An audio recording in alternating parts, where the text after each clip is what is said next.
Hello all, this is Tim at lovechangegrow.com, and this is just a little introductory video about 30 minutes long about the nuts and bolts of the Love Change Grow method. First off, a little bit about myself. I am a Korean orphan and was orphaned twice within the first year of my life. I was basically raised in small town, rural Nebraska, being a regular kid. My dad was a rural pastor, my mom a housewife, elementary school teacher, in fact my kindergarten teacher. And let's see, so I ran around, did the usual things. Being a kid in a very small town, like 118 people to a couple thousand people. That's what my childhood was like. And then as a teenager, I was a wild kid. I mean, horrifyingly wild. I don't know how my parents put up with me. I was, so there's that. I'm also a high school dropout and worked a while and then jumped into college and worked back in the day. That was, you could take whatever classes you wanted. There was no prescriptions, so I was on the 10-year plan and ended up managing to graduate with a degree in communications and a minor in psychology in about 8 years. And then kids came along. I ended up starting a career in mental health, and that lasted for 37 years.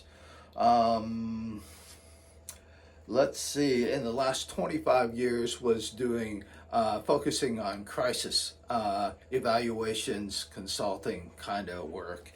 And let's see, I ended up having 3 kids, and I was terrified of being a father because I just, I was such a hellion as a kid. It was like, oh my gosh, I don't want my kids to be like I was. So fortunately, they have turned out great. They're on their own and doing very well.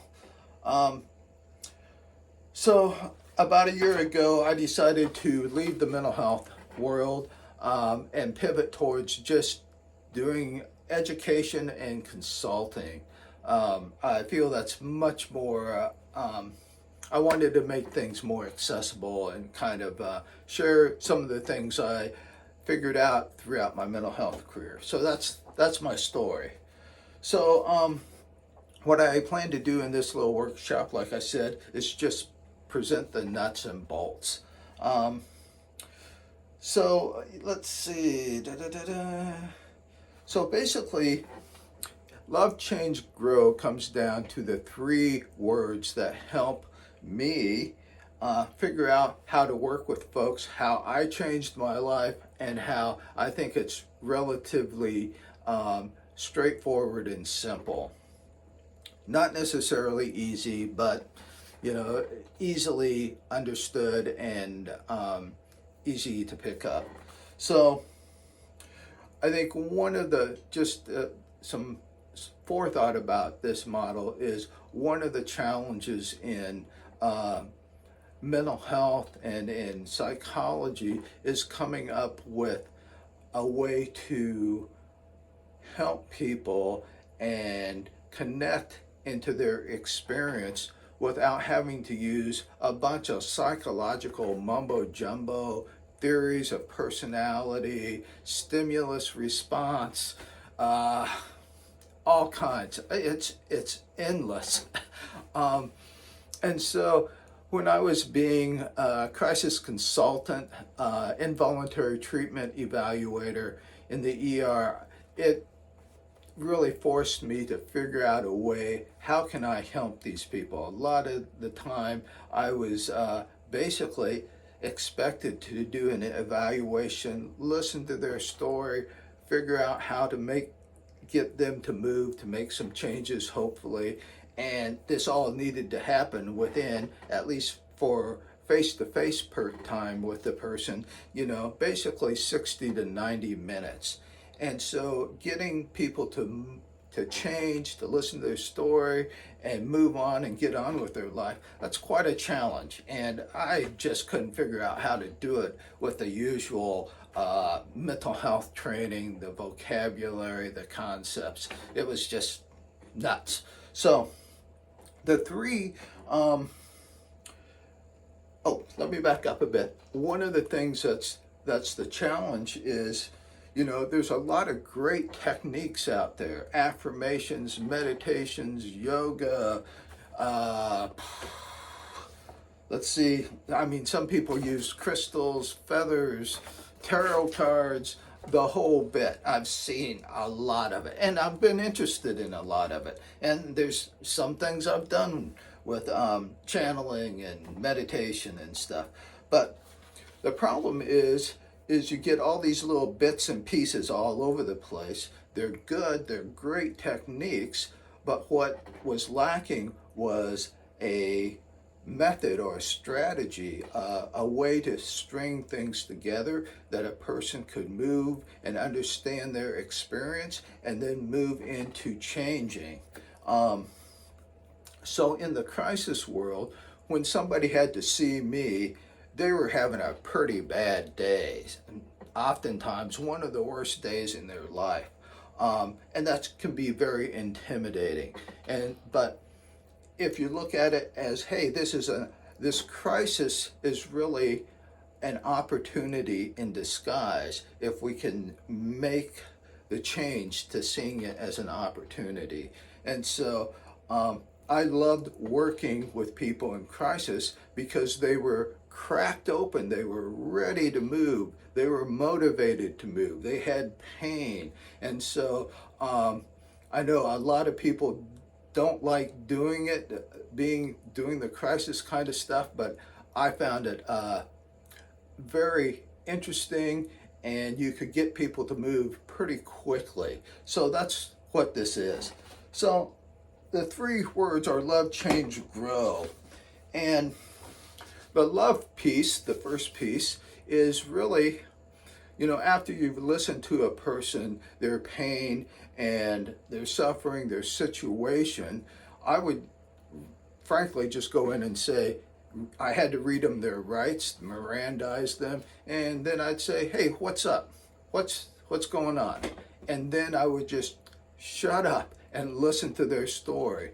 Most people, probably 99% of the people, their story would just spill out, and I would just be a witness to their pain and suffering. And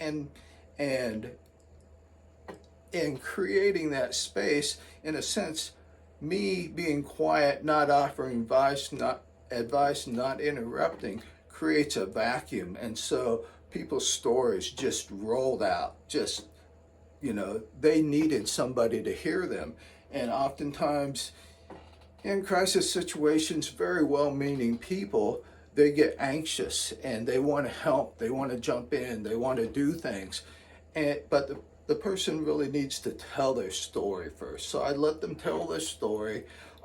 It'd take, 15, 20, 30 minutes, maybe at the most. And what that basically did was relieve that pressure they felt, like somebody heard them. There were countless of times where I was I was probably like the fourth or fifth person to see them in this crisis situation. But they said, hey, you're the first one that just listened to me. And so that was a real privilege to hold space for a person. So after they would kind of share what was going on, I was listening to the dynamics and what was driving this and all this kind of stuff. But I would then say, well, if I had a magic wand and I was your fairy godmother and could go ding with my magic wand, what do you love to do? Where do you want to be? Where would you be? And so quite a few times people would go, oh my gosh, nobody's ever asked me that question, or I've never thought of it, or I don't know. And so we'd spend some time just exploring what their dreams were, what their passions were. And for some folks, they hadn't thought about it for years, if ever.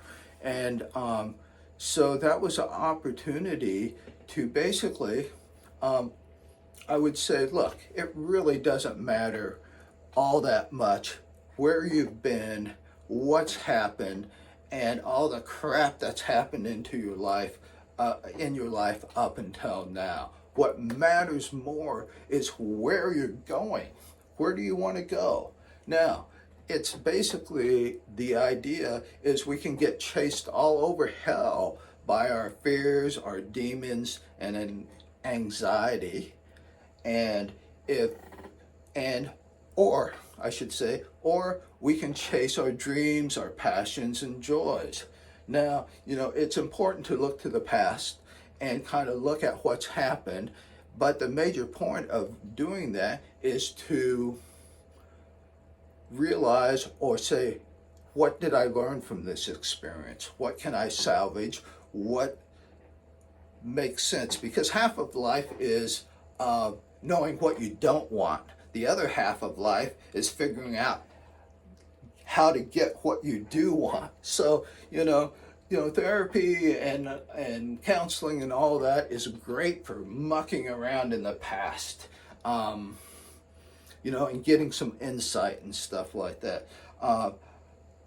And I think, some good counselors and therapists are great at that. I'm not particularly great at that. I rather help people move forward, chase their dreams, their passions and stuff. And so when a person figures out, hey, this is what I love, in a sense, they're saying, hey, this is me. They can either be defined by their past and all the crap that's happened, and perhaps they view themselves as a victim of circumstances, all kinds of really horrific stuff.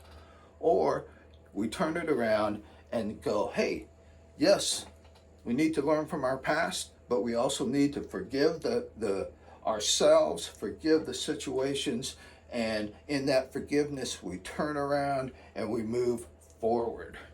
And so that's sort of the love kind of concept that I work with. The second piece is the change, and the change is really an interesting piece. So the change is where a person has they're at the point of breaking open. So you break them open, you let it sit right out there, and they perhaps get to examine it in counseling and therapy.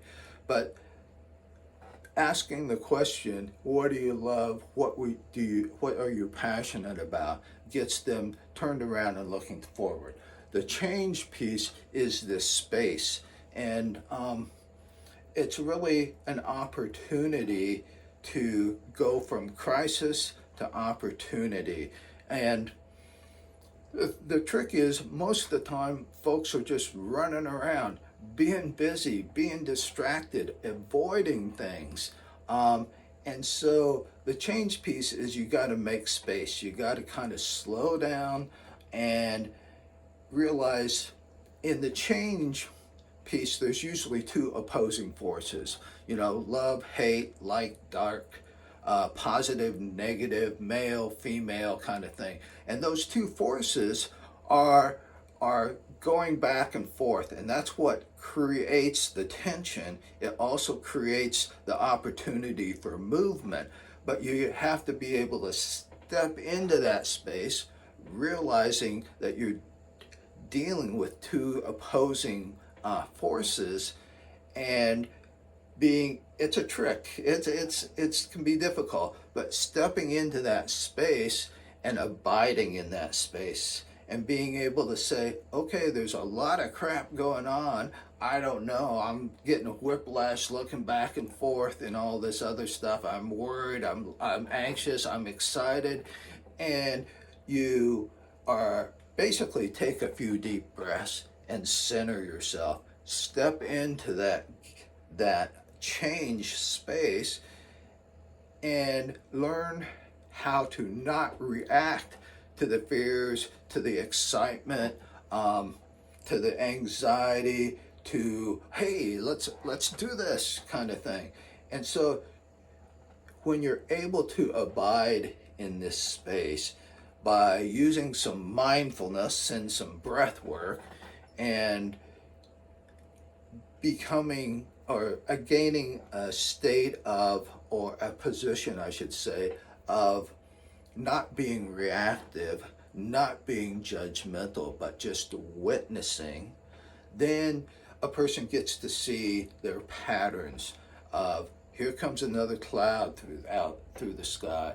It may be a dark cloud. It may be a bright sunny, sun behind a cloud, and it's wonderful.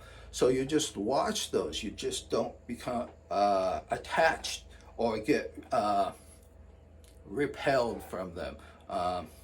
You don't recoil. Oh, I don't want this. So you just are able to maintain a space, and once you're able to kind of figure that out, then you can see pattern recognition, pattern development, and you can basically watch your behaviors, your feelings, your thoughts, your emotions, and just watch those, just be non-attached. But what that shows you are different opportunities to engage. You'll see a opportunity you want to reach out and grab, and then when you're able to do that, you have choice. You have sovereignty and free will. You can say, this is what I want, and I'm grabbing this, because it aligns with my passion. It aligns with who I am. It aligns with where I want to go. And so that gap, and along with the love piece, it forms together, and you can grab opportunities there.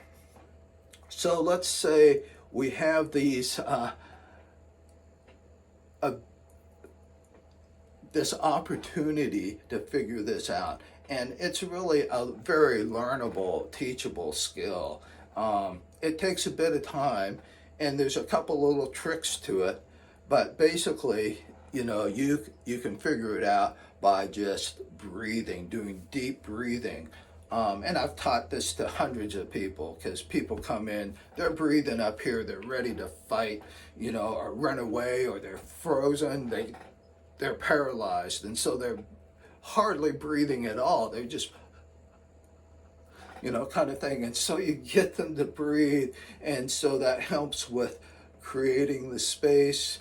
You kind of figure out the emotional response of being neutral. You figure out the head response. Okay, these are the two dynamics, and that's what happens in the gap.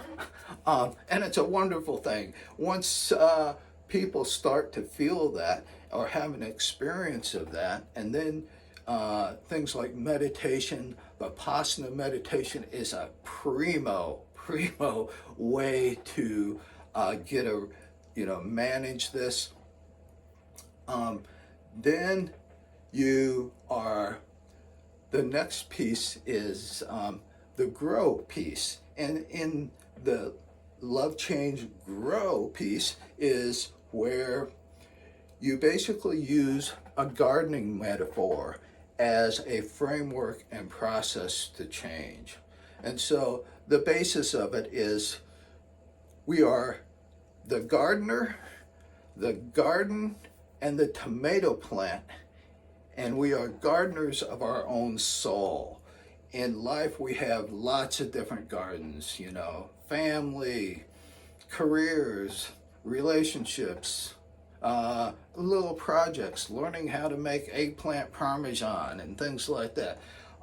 And so in this, basically, we change in cycles and seasons. And so generally the springtime is about preparing, gathering resources, making a plan, that all that logistical stuff of figuring out, what do I need to do to pull off this project, to have this career, to make pizza.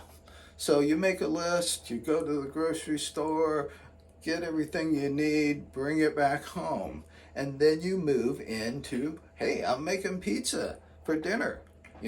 So you're following the recipe, you're making the dough, you're making the sauce from scratch. You put in basil, oregano, pepper, a little bit of salt, maybe some hot pepper flakes and stuff like that, and you cook down the sauce so it's nice and thick, and you're doing it. That's the summer piece of it.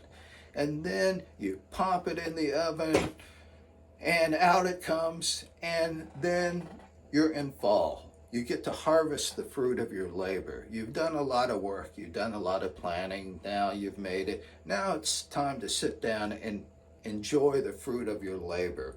So, you have some friends over or your kids and stuff, and you enjoy a pizza. And it's a wonderful thing. You're hanging out at dinner and talking and stuff like that. In the fall, this harvest is, if you're growing tomatoes, so to speak, you go out there and you have to decide which tomato is ripe, what am I going to do about it, when I pick it, am I going to give it away, am I going to make a pasta sauce, put it in a salad, how what am I going to do with my harvest here? And so, you can share it. It's really a wonderful time, and that is the fall piece.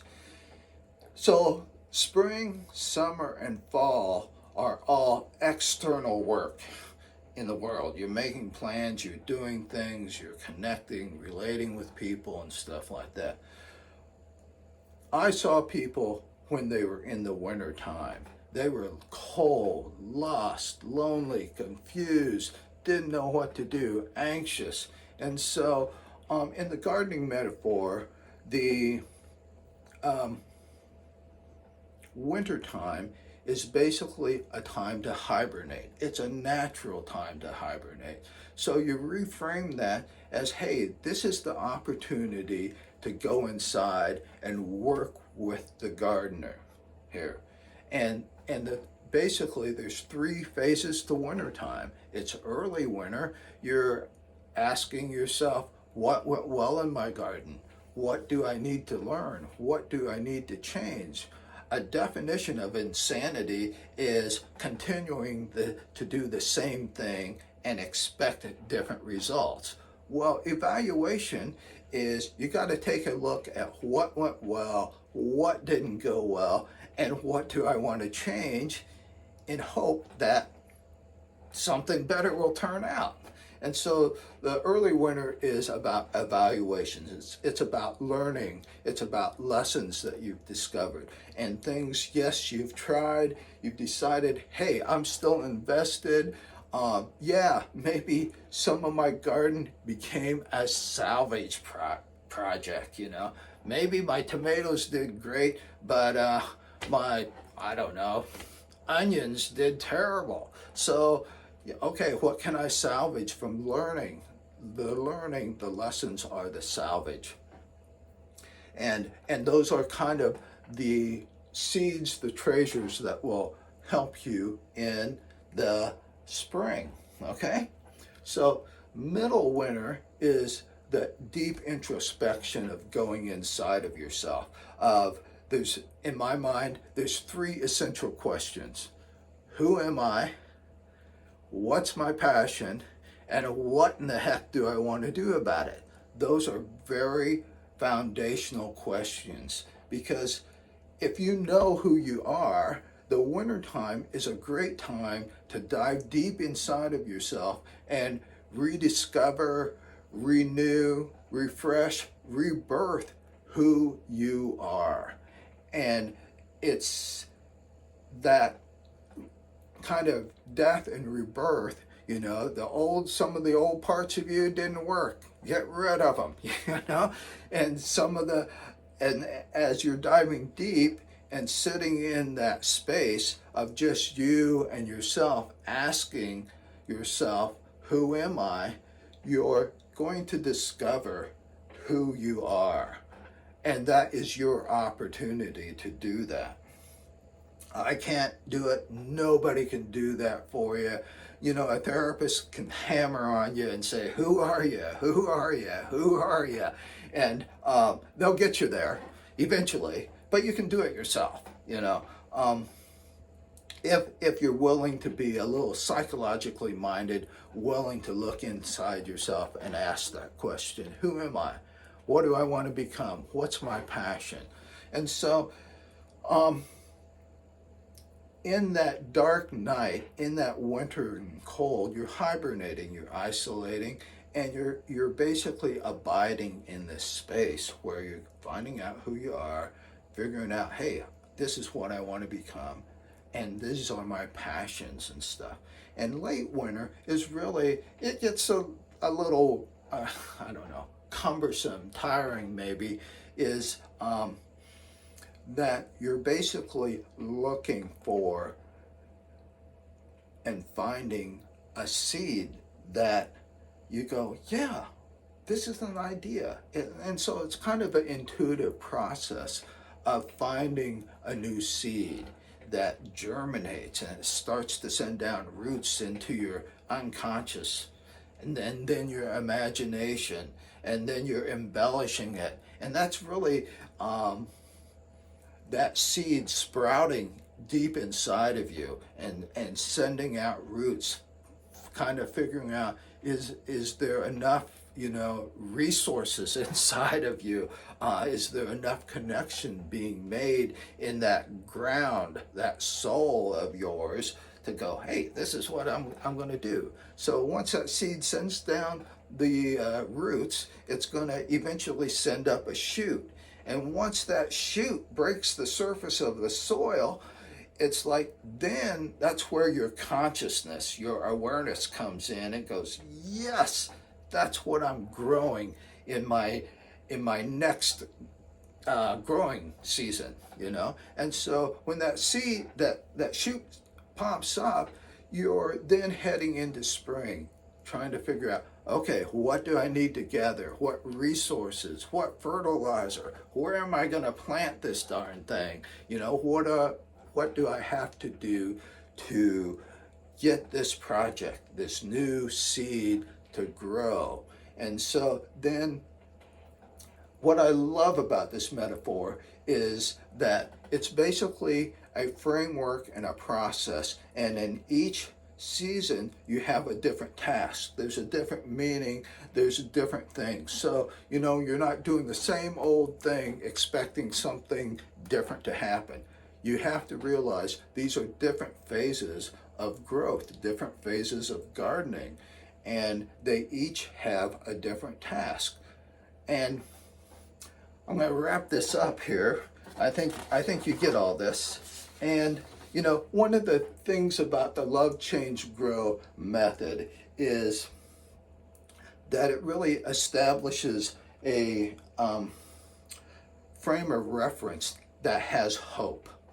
And a lot of people, when they're in crisis, one of the things that you look at is the person hopeful or not? And if they are not, it's like you got a big job in front of you.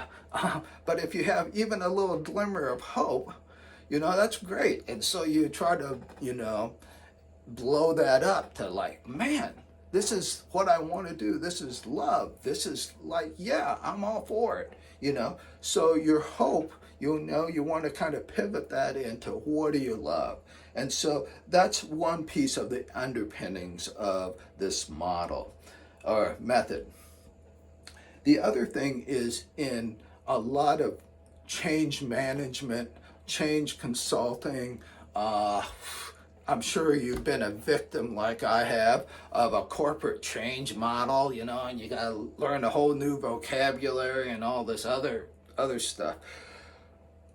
This process is very easily understood. You know, here I've done 30 minutes, I could have finished it in 5 minutes, you know. So it's a process that's easily understood, applicable, and scalable, and has a predictive process.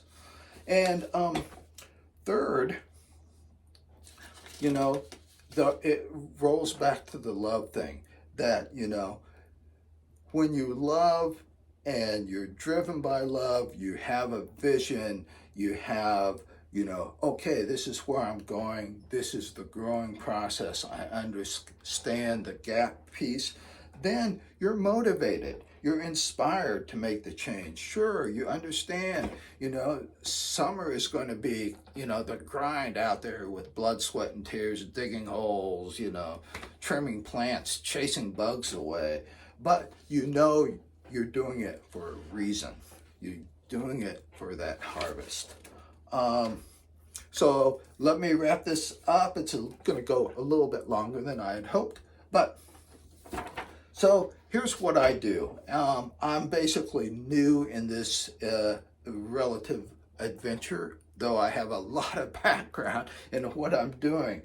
So I plan on continuing to post in the blog, a weekly little blog post on various just thoughts and wonderings mainly. And so the other thing I'm going to do is and have actually in the past and have started to do this, is some very limited one-on-one consulting. If a person wants to go deep, go fast, and navigate into being you, we're going for it. Though it's pretty intensive and, it takes some commitment. And so I'm offering that on a very limited basis because, time-wise. The other thing that I really look forward to is doing some more masterminds, master classes. I know the Love, Change, Grow method really has 4 levels to it. And what you got now is kind of the introductory level. And we got 3 more levels to go. And I also want to do some parenting, using the Love, Change, Grow method or idea to help parents raise kids as a potential thought, a potential way to figure this out. Most of us, we are doomed to parenting like we were parented. And for some people, that's horrifying. For me, it was horrifying because I was such a wild, uncontrollable, and stubborn kid. And then I'd like to explore doing some professional service kind of folks for like therapists, human service workers, social workers, maybe some educators and things like that. Hey, here's some tricks to some very teachable little tips and hacks to help a person. It's stuff that I discovered throughout my career that certainly isn't taught at grad school or anything like that. It's like, oh my gosh. And then lastly, I might consider doing some pod coaching, basically taking 4 or 5 people at a time and doing that sort of coaching process. I don't know about that. Right now I have a lot on my plate and we're going to work through this. So to end this all, thank you for hanging in here with me. I look forward to, interacting, connecting with folks. And so just to end it off, this is my mission statement. And it is Love, Change, Grow believes love is the greatest force in the universe. Change happens. It is constant and inevitable. And growing can be simple, intuitive, and elegant. I believe, we can do this together. We go instead of ego. All right, thanks. Have a great day. I love you.